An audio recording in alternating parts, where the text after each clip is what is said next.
Welcome to the Jeff Knows Inc. Entrepreneurial Podcast with your host, Jeff Lopes.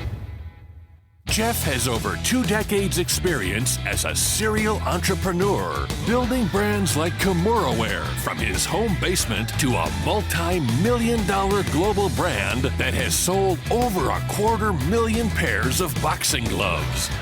Jeff's here to educate, guide, and drive you on the process of bringing your ideas and dreams to reality with the inspiring stories from some of the top business minds.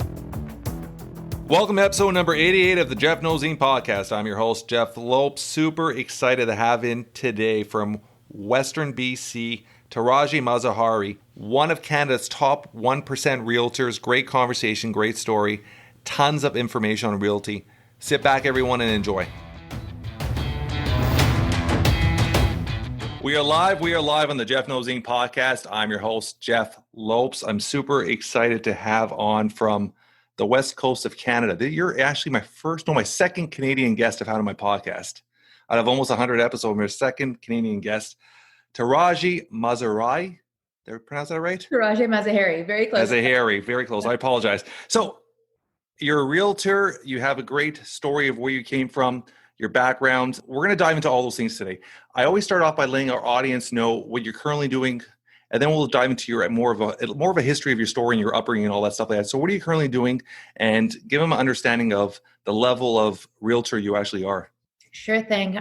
Well, I am a realtor. My mom and myself, we work together. And just recently this year, I founded a new team called Elite Realtors. So for the last about 10 years now, we've been the top 1% in Canada for Coldwell Banker, and super exciting now to be starting a brand new team called the Elite Real Estate Team. And on top of that, we are also the brokerage owners of Coldwell Banker Prestige Realty in Vancouver. Our office is near the waterfront in Pearl Harbor in downtown Vancouver over here. And on top of that, we also own a property management company called Vancouver Rented, which manages over 1,000 rental properties all around Greater Vancouver as well. I work in everything from selling $200,000 condos to $20 million mansions, and I absolutely love what I do. We did a couple of things there. So your mom, how long has your mom been a realtor for? 25 years now. Oh, wow. Yeah. So she's done a lot of things from the ground up, and she's like a superwoman and definitely my inspiration and what made me kind of transition from my actual background, which is engineering, into the real estate world. Okay, we're going to get into that, but let's actually get into that. So when you went to school, where'd you go to university? UBC, University of British Columbia. Okay, so you took let's let the audience know what you graduated in and where your career started, and then I want to dive into something. So I started at UBC in engineering, and I studied mechanical engineering. My specialization was system controls and hydraulics. I also did a minor in energy management as well.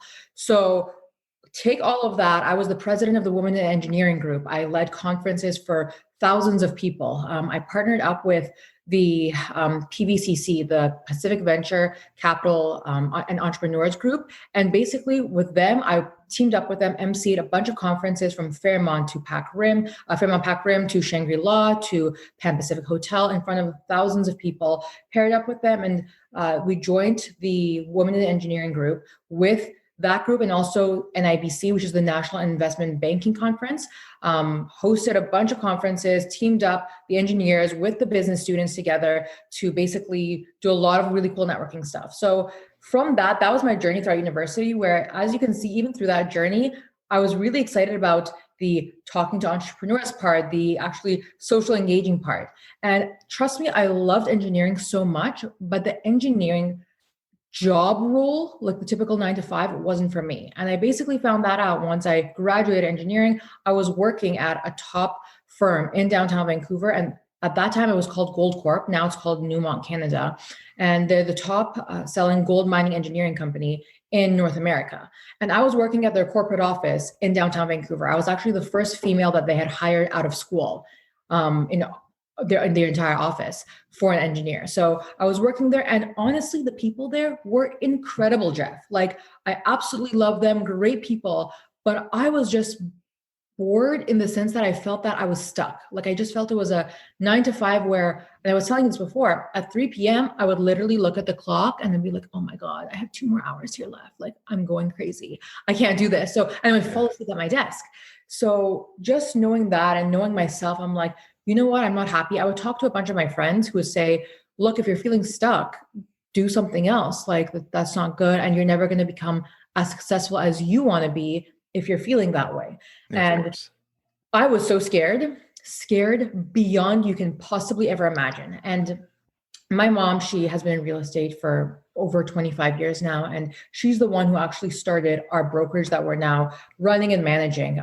We have over 80 realtors who are working for our company right now. She's the one who started, and she's my biggest role model of all time because she's a superwoman.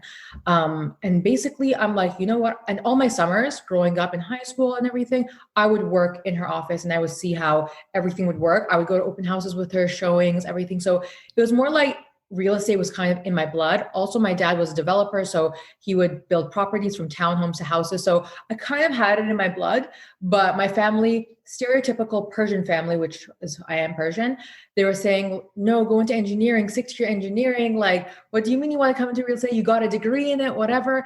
And I don't know if you know, I'm sure you do, but in Canada, you get an iron ring when you're an engineer and you graduate. So did all that. They're like, no, what are you talking about? You want to come into real estate? And my mom was super against it at the beginning. She said, what do you seriously, mean? huh? So against it. She's like, I would think the pure opposite. No. And most people would think that, but she was completely against it. And so was my dad, saying, no, don't do this. Stick to engineering. Like if you don't like this job, find another one. And I'm like, you know what? It's not about the job, because I loved learning. I love learning and I love growing. And I was doing that. I felt stuck. I felt bored. It wasn't what I wanted to do. And I was terrified because my family was saying, don't go into real estate. And I had some friends saying, are you sure? How old were you? How old were you at this point? I was 22 at this point. You're still a baby. Yeah, still a baby. That's still, do you mind me asking how old you are now? How many years ago? You're 27? 27. So it's only been 5 years since that. Yeah, it's only been 5 years since that. And honestly, I can tell you that when you want something, if you go for it, you can get it. Because so many people, 100%. When I started off, I'll tell you very full honestly. Yeah. When I started off, a lot of people would look at me and they'd be like, oh, like she's just trying to do this because she couldn't do engineering. I'm like, how could I not do engineering? I was working for a top company in downtown Vancouver, first off. Yeah. But I wouldn't say that. I would say that in my own head. I'm like, you know what? Yeah. I got the best job that I could. I was in the top position in center of downtown Vancouver. I didn't like it. People would say I would feel it like, oh, she's just doing real estate because she doesn't know what else to do. She's not going to make it. Like, she's just whatever. Like, there's no way she's going to be able to do it. And when I felt that people would think that about me, the first year was the biggest struggle because I was so scared to even start an Instagram page for myself that was just for my work. I was terrified because I thought, oh, like people are going to know that I'm not an engineer anymore. Like people are going to think I'm just a realtor and I'm just starting off and I'm a failure. All this stuff was literally running through my head. I was terrified beyond belief. And after a year, I'm like, you know what?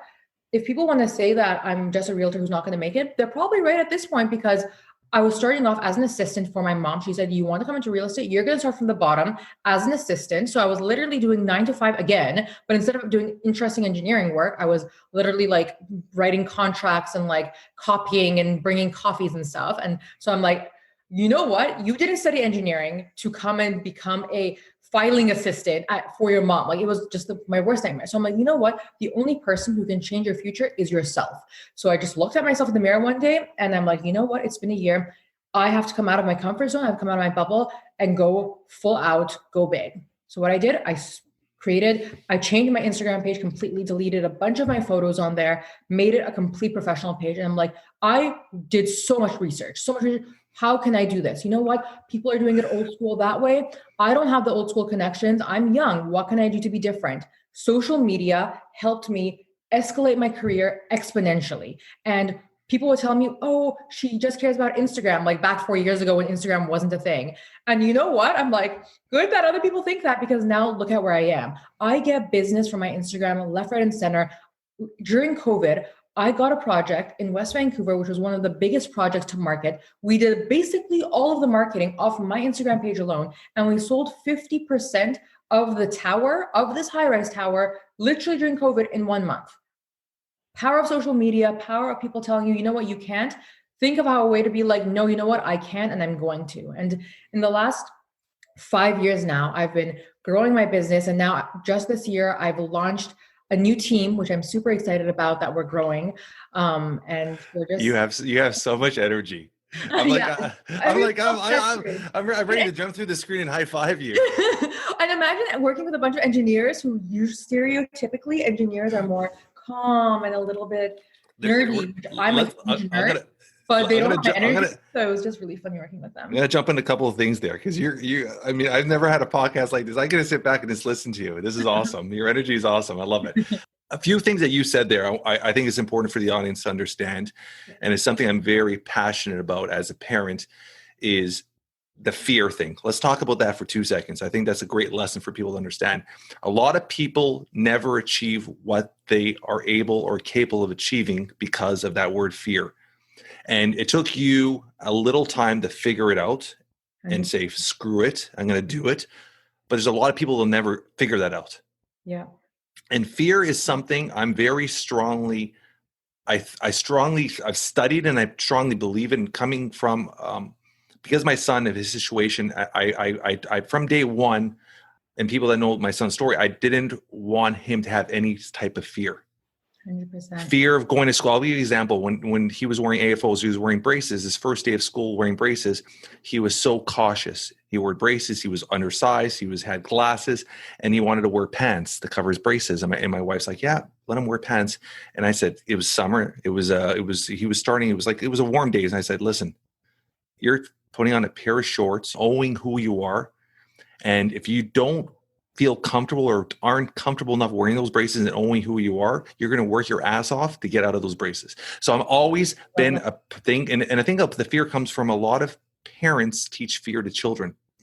You always hear this, where if you actually think as a child, don't touch the stove, you're going to burn your hand, don't run down the stairs. These are things subconsciously are put into children's minds, and the parents don't support it enough. Not saying they're bad parents, but they don't push them out of their comfort zone.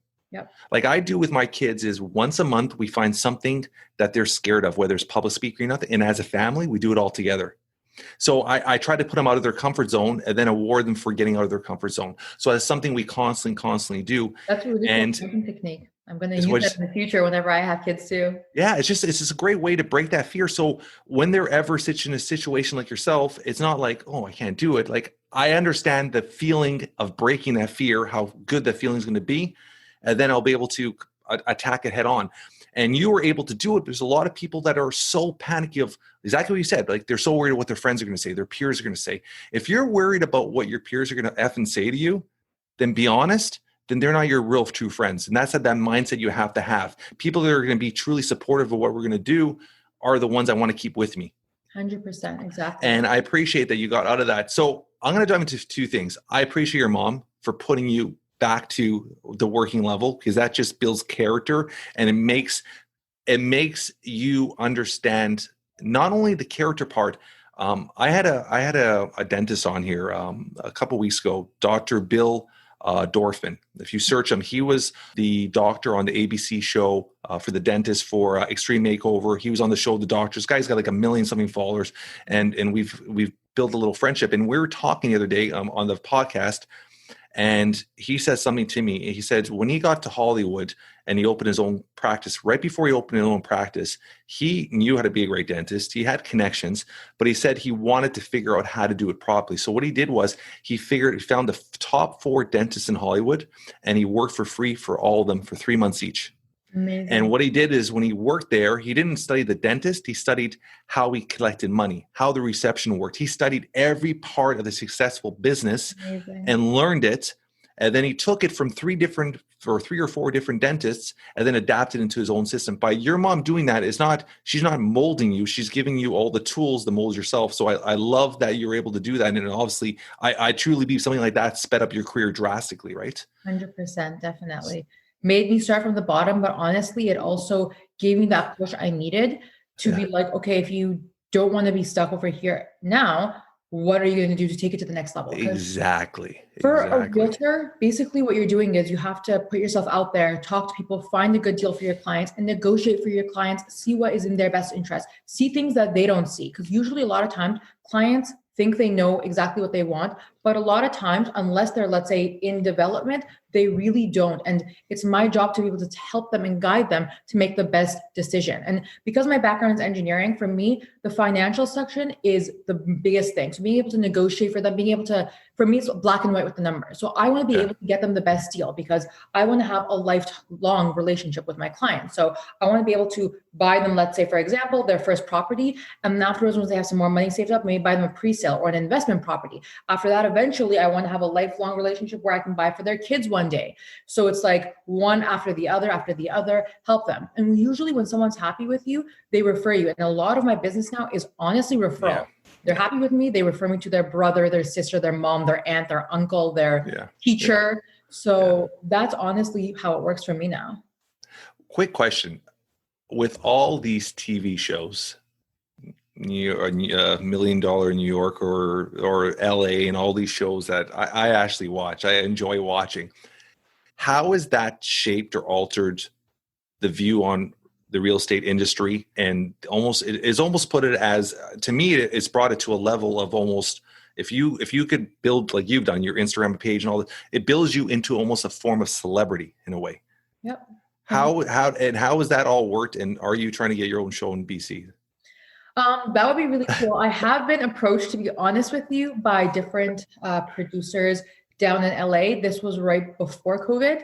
And now our borders are closed over here to Americans. So none of them can come over here basically. But that was never my plan or intention. And if it does happen, that could be cool if something starts, but never my plan, never my intention. But I can see with all these shows coming out right now that real estate is huge and it's hot and people love it and the thing is, on TV, it looks super easy.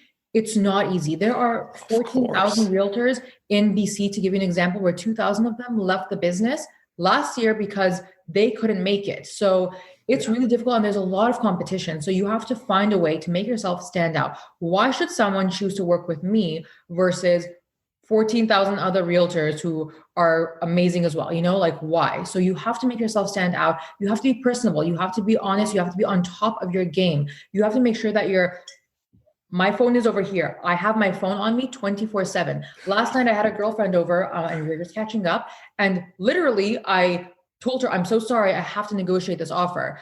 I apologized to her, I think 10 times because I had to literally step out of the room, negotiate 2 different deals that I was working on. And honestly, you need to do that. My business 100%. So no choice there. I think what you see on TV is great. It's not all reality, just like those doctor shows and lawyer shows. I talk to actual doctors and lawyers. They're like, a lot of it's real, but most of it isn't. It's just a lot of drama that's happening. Yeah, that's what a reality show is, right? Same reality TV. Too. Yeah. But honestly, it has escalated real estate and what realtors do a lot, put us on the map a lot. And I think now it's our job in this new 2021 year to make ourselves stand out how we think that we should. And I'm trying to do that. I've been doing my best to do that the last few years now. So how is the market in BC since COVID? So hot. Oh my gosh. Seriously, huh? Yeah. I know the real estate here is picked up because I'm pretty involved in it, but you mentioned a lot of people are moving to the suburbs. The suburbs are just exploding right now. Nobody wants to live in the city anymore, it seems like. And I don't know if it's a trend. But a lot of people used to travel a lot. Now it's work from home, or people are understanding the value of having a bigger space. So instead of renting or being okay with their small condo, they're like, let me upgrade. If they can, they're like, let me upgrade because now's the time I have to be at home all the time. And the Bank of Canada, basically, they lowered all the interest rates. So that made everyone jump on getting their pre-approval. And now they're all buying left, right, and center. In Vancouver, at least, we're getting multiple offers like crazy. It's happening here too. Offers on a property. Yeah. Like, it's insane what's happening. But how's downtown? Like, so when you're looking at the condo market and all that, has that slowed down or that's still aggressive? So at the beginning of COVID, everything shut down. Basically, everything was slow. So we were barely seeing any inventory moving. And that's when a lot of people were getting quote unquote good deals. Right now, things have shifted. So if there's a lot of, I would say in downtown Vancouver, there's a lot of options that have come out. Anything that's good will go in one day. The things that are okay, they'll stay. And usually it'll stay because it's overpriced. So they have to do a price adjustment on it. But now that everyone has a pre-approval, they're all looking for the same thing. For example, if you're looking for a 1-bedroom condo with, you want some kind of a view, a balcony, and an open concept space, let's say, if anything comes, it'll go in 1 second because there's like 100 people looking for that one thing. So when it comes, it's on everyone's radar. But the things that are okay, they are staying. They're not really moving. And people are waiting. They're saying those ones will come down in price. As a realtor, do you invest yourself quite a bit, or is it more just... So I've purchased 2 pre-sales, for example, myself. Yeah. I'm Pre-sale condos? Pre-sale condos, yes, correct. Yeah. So over here, at least, pre-sales are really, really big. And it's all about being able to get in first and getting that best deal. What happens with pre-sales is that it's a project that's going to be built in 2 to 4 years' time. And so it's an investment. Exactly. So it's an investment. You're paying, for example, just a down payment. So right now, let's say, for example, I want to buy a $500,000 condo. Usually the developer will want 10% today when you write your contract, so $50,000, and then another 5% in 6 months to a year, so another $25,000. No other payments, no mortgage, nothing until 3 years when the project's complete. So that's giving me 3 years' time, if I need that time, to save up to be able to have that extra down payment for getting financing for my mortgage. Or let's say I have the money and that's not my concern. That's giving me 3 years' time for the market to go up. So my investment goes up in value by that much. And all I put down is 15% spread out during the span of a year. So it makes a lot of sense to a lot of people. And what happens with developers is that usually if you're getting in with a realtor who can get you in first, they have first pricing. After they sell a target amount, they increase all the pricing. So for the people who buy in first, you're automatically seeing a profit once they do that price increase. Yeah, of course. Yeah. Exactly. So it makes a lot of sense. And honestly, I always tell everyone, even if it's not me, work with a realtor who gets you in first and has a connection with the developer that they can get you incentives. So you can get credit incentives, cashback incentives, extra storage, extra parking, additional bonuses. So a lot of that stuff. And that's a lot of my business. I do a lot of pre-sales, work with a lot of developers over here, getting amazing deals for clients. Are there, I mean, this might be a naive because I've never played around with condos, but is there a lockdown when you do close that you can't sell? Like, is there in a contract you can't sell for 1 year or you can't rent for 1 year? Does that happen there as well? So is this before it's complete, or is this just as when the key's given and you're ready to move in? Is there something that states that there's a 1 year lock you can't resell or you can't rent for a year? Nope. Nothing like that, huh? None of that. So you can buy. If there's a rental restriction that they have in the bylaws, then you won't be able to rent it, let's say. But all new towers nowadays, they all allow rentals. And that's because the government wants more rental properties. They want people to be able to actually afford to live in Vancouver, and they can't. So they want more options for rentals so they can actually move here. What about the Airbnb market for that? Is that still open there? How does that all work there? No, they're trying to restrict that as much as possible. There are buildings that still do Airbnb, but basically they're saying no short-term rentals allowed, no Airbnbs allowed. No STAs, Yeah, people do it. Even in buildings with concierges that are really great buildings, they do it, but they're not allowed to do it. Yeah. But it does happen. We do see it. But for example, if you get caught, you'll get fined. So I would, if you do want to do Airbnb, do it in a building, I would say that allows it. Those are usually buildings that are older. Yeah. So how's your interest with the commercial real estate? I do commercial real estate as well, just not as much. We have people on our team who are amazing at it. So we do list commercial properties in our brokerage as well. There are great realtors who do a lot of it. I have done a bunch of deals myself too, but not in comparison as much to residential. Okay, because that's something we talked about. I have some interest in, and my mindset. And tell me if this makes any sense to you, because obviously this is your expertise. Mm-hmm. With all small businesses closing, when this whole world comes back to normal, hopefully 6 months, a year and a half, it's going to be obviously a rewind. People are going to go back to living life, and people are going to go back full force. If anything, they're going to be opening up more businesses because a lot of people are going to want to be more independent. But I do believe that a lot of people are not going to take the chance of buying? Because one, financially, they don't have the money. Second, there might not be as many opportunities. Do you believe this is a good time now to buy commercial? Because there will be a point when this all flips over, you're going to have so many more renters wanting to have a location to run their business. 100%. I was telling all of my clients, because all the market projections were forecasted to go up. So when there was that dip that happened March, April, May of last year, I was telling everyone left, right, and center, start buying now. Trust me. And a lot of people were scared. They were saying, no, the market's just going to go down lower. It's going to crash. It's going to crash. Anyone who bought last year, congratulations to you, because literally you have made so much money already this year. Yeah. January 2021 stats in Vancouver have come out for houses, 68% increase in price since January of 2020. For condos, 42% increase. I don't have the stats for commercial, but I mean, it's same kind of thing. I've talked to my commercial realtor friends who do it nonstop every single day. Yeah. Huge increase in pricing. Like, it's insane. People are now fighting multiple offers for commercial properties as well here. Wish you never heard that before. Never. It's insane what is happening. And I'm recommending to everyone, I'm telling you, buy now, because it's only going to keep going up higher. We're going to be seeing, and the Bank of Canada came out and they said that they are planning on keeping interest rates the same minimum until the end of 2023. So if we're which is massive for investments. Massive. So that means that you're going to have these incredibly, insanely low interest rates that, because they want people who lost their jobs or whatever to still be able to afford to buy and everything. So they're trying to regulate the market. It's just making the market go extremely up high, hot. So I recommend buy now and upgrade yourself. So if you can, let's say if you have a condo and you have a little bit saved, sell that condo, upgrade yourself into a townhome or a house or whatever, or like a 2-bedroom condo if it's a 1-bedroom. Do an upgrade right now. That's awesome. So all three areas, condos, residential, because the prices are fluctuating.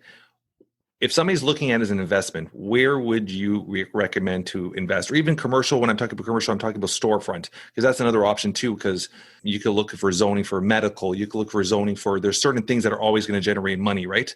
Where would you recommend to look in Canada? Where would you recommend to invest your money or to look for options for deals? Yeah, so for all of Canada, I can't fully quote on that because I know Toronto, has a great real estate market going on as well. Yeah. And I have great friends out there who, if someone is looking to buy out there, I'm happy to introduce you to them. They're amazing at what they do out there. Yeah. For Vancouver, there's a lot of great deals in a lot of different places. So I would recommend buying in a place that's up and coming. For example, on the North Shore in North Vancouver, there's Lionsgate Village area right beside Lionsgate Bridge. Why is that great? Because in the next 5 years, they have basically a 5 to 10 year plan where they're building hundreds of townhomes, high rises, a community center, shops, restaurants. They're making like an entire village in that area. So right now there's nothing. In the next 5 years, it's going to be like a whole city just in that area. Now, people are a lot of the time scared of that. We have another area here called Olympic Village and False Creek, where the exact same thing happened. There was nothing there, barren land. There were some homeless people even around there. A lot of developers started coming, building high-rise towers, townhomes, restaurants. Anyone who bought in pre-sale, they almost doubled their money. It's insane. Now there's a whole village there. It's beautiful. People are all fighting to live there. The prices are almost matching downtown Vancouver prices. Same thing with Lionsgate Village. It's so undervalued. Buy in an area like that that's undervalued. Same thing we're seeing a little bit further out in Coquitlam, for example. In Burnaby, a lot of that has happened. There's so many developments now there, but in Coquitlam, so many underdeveloped areas. Buy there, see the future. A lot of people, because if they can't see it directly in front of them, it scares them. But if you look at the future, it's an amazing investment. It's something you're going to make money on. And honestly, my family, for example, in Coquitlam, it's not, let's say in Coquitlam, in an area that's the underdeveloped part of Coquitlam, they've bought themselves 3 different properties out there in pre-sale in 2020 because they're like, we see the value of it. And a bunch of our clients have all come. There are huge towers being built there. It's going to be a whole nother city in 3 to 5 years. It's going to look completely different. And that's when people are going to be seeing their money doubling. We did the same thing in Burnaby as well for our clients.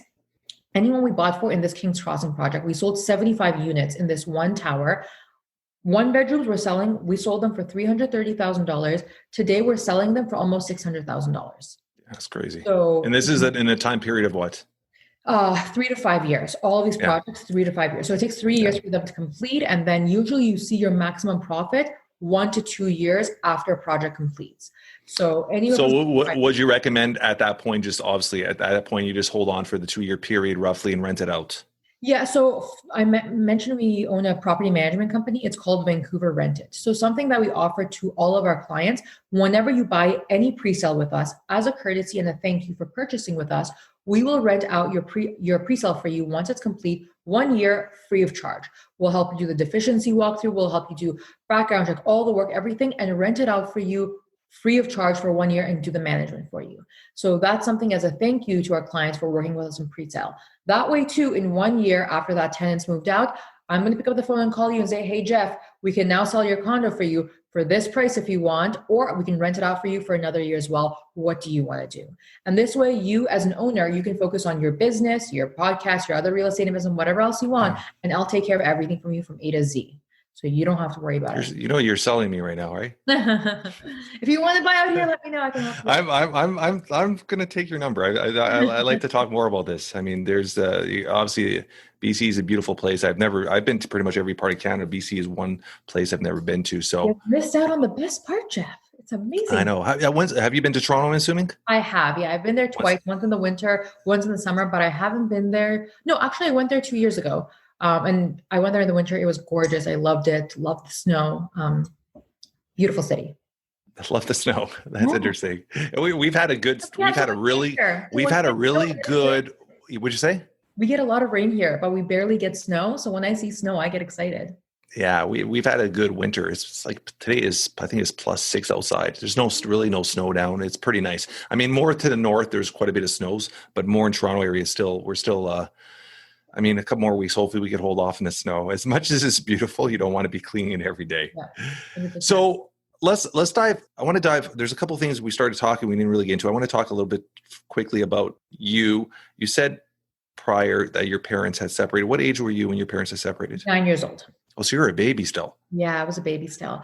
They separated when I was 9 years old. And then my dad moved out and my brother and I were living with my mom, and my parents stayed friends. So unlike a lot of Persian families, at least that you see, my parents stayed friends. And actually today they're business partners as well. We have a lot of different that's awesome. projects they're doing right now. My dad's remarried and they have 2 half sisters as well, who I love.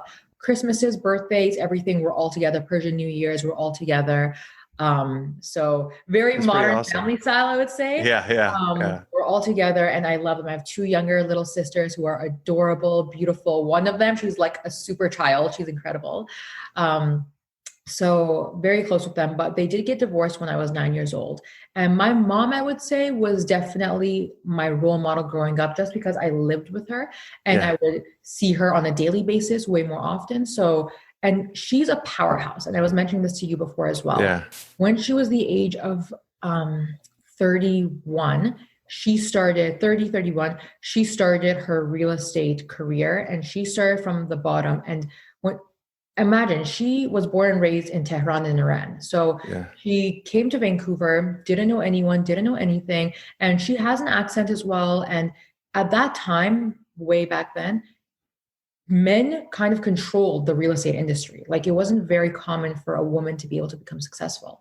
And she was fighting against other men, basically putting her down, other people putting her down, saying, oh, she has an accent and she is a woman and she doesn't know what she's doing. She doesn't even know the area, all of this. And in her first year in real estate, she made Rookie of the Year.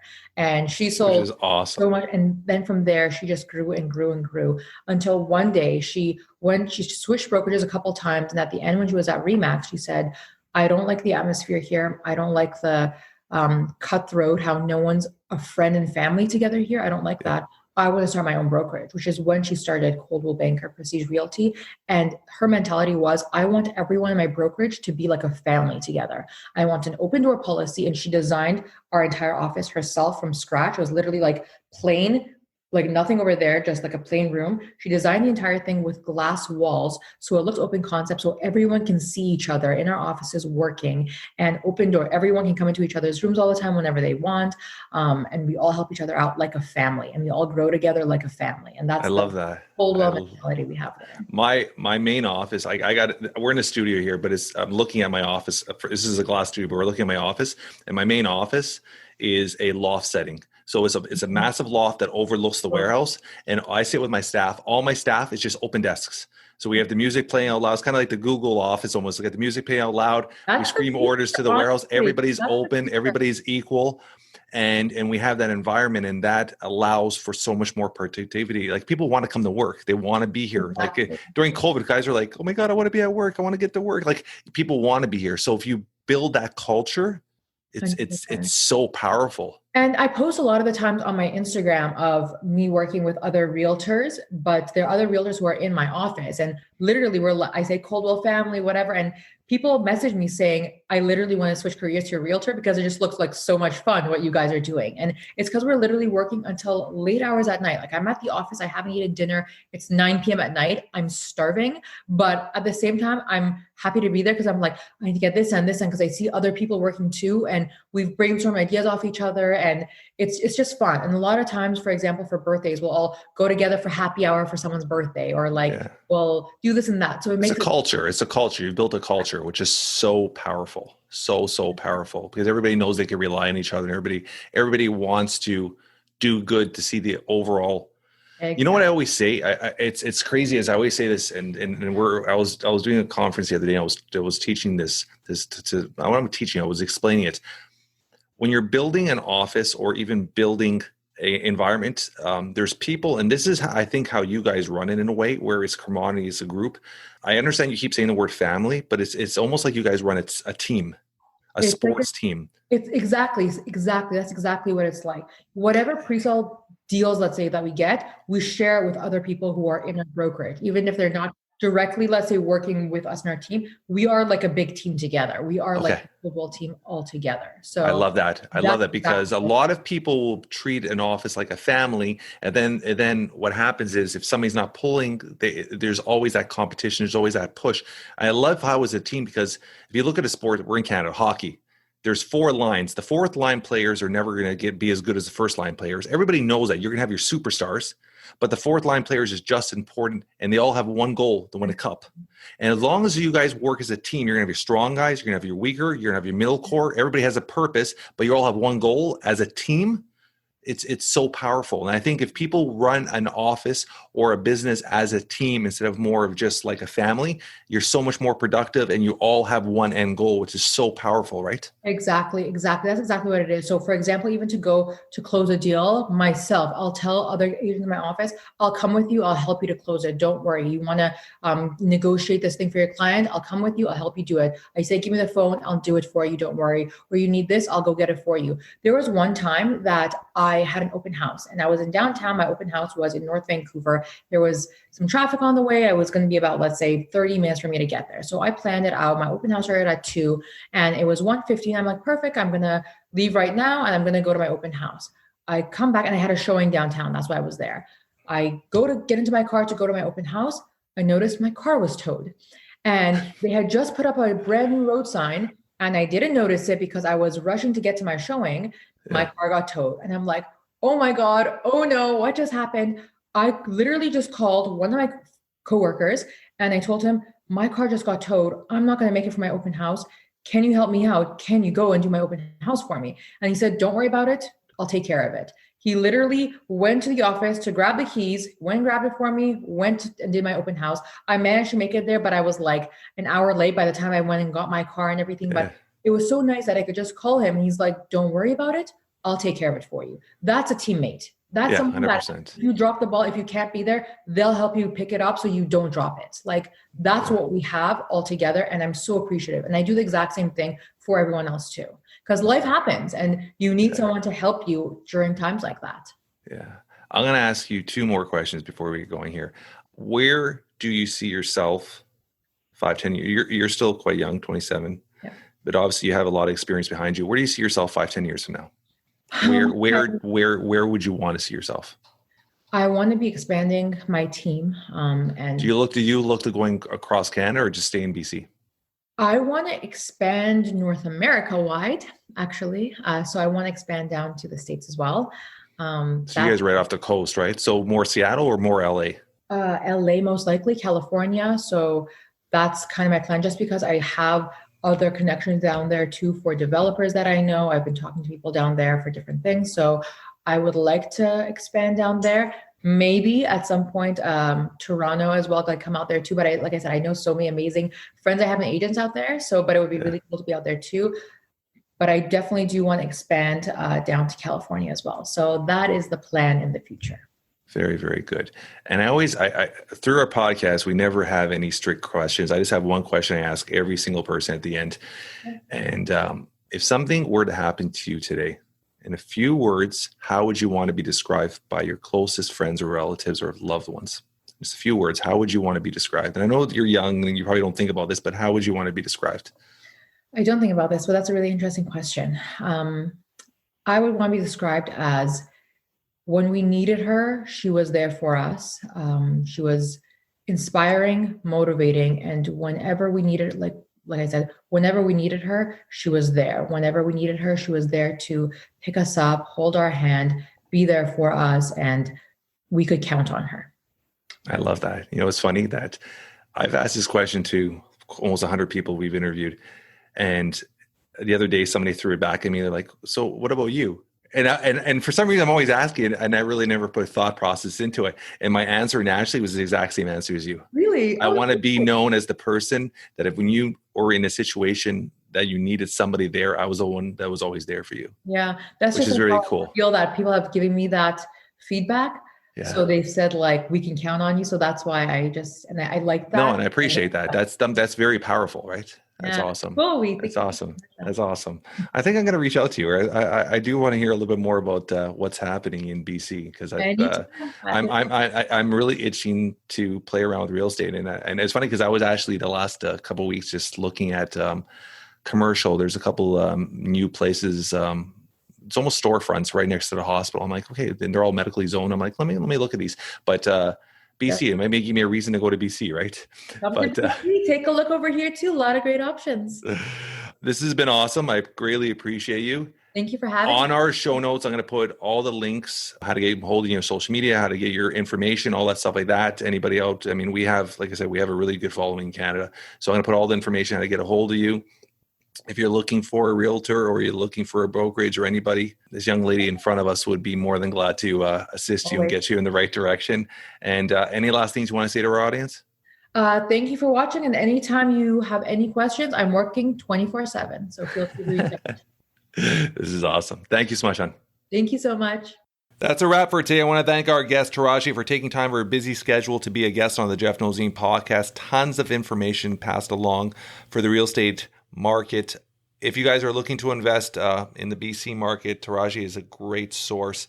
If you guys enjoy this podcast as much as I did, please spread the word. Tell your friends, tell your family. We're trying to build something special here. Leave a review. 5 stars would be absolutely amazing. We love spending time reading the reviews. Until next week, guys, keep moving forward.